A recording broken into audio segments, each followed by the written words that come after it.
August 14th. Thou, Lord, hast made me glad through thy work. Psalm 92:4. Do you believe that your sins are forgiven and that Christ has made a full atonement for them?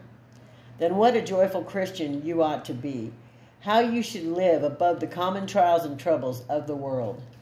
Since sin is forgiven, can it matter what happens to you now? Luther said, "Smite, Lord, smite, for my sin is forgiven. If thou hast but forgiven me, smite as hard as thou wilt." And in a similar spirit you may say, "Send sickness, poverty, losses, crosses, persecution, what thou wilt. Thou hast forgiven me, and my soul is glad." Christian, if thou art thus saved, whilst thou art glad, be grateful and loving. Cling to that cross which took thy sin away. Serve thou him who served thee. I beseech you, therefore, by the mercies of God, that ye present your bodies a living sacrifice, holy, acceptable unto God, which is your reasonable service. Let not your zeal evaporate in some little ebullition of song.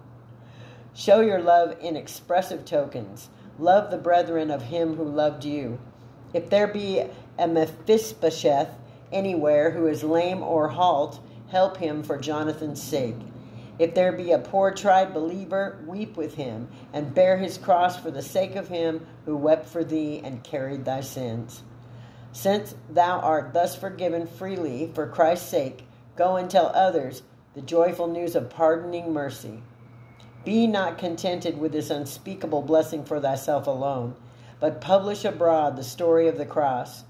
Holy gladness and holy boldness will make you a good preacher, and all the world will be a pulpit for you to preach in. Cheerful holiness is the most forcible of sermons, but the Lord must give it to you. Seek it this morning before you go into the world. When it is the Lord's work in which we rejoice, we need not be afraid of being too glad.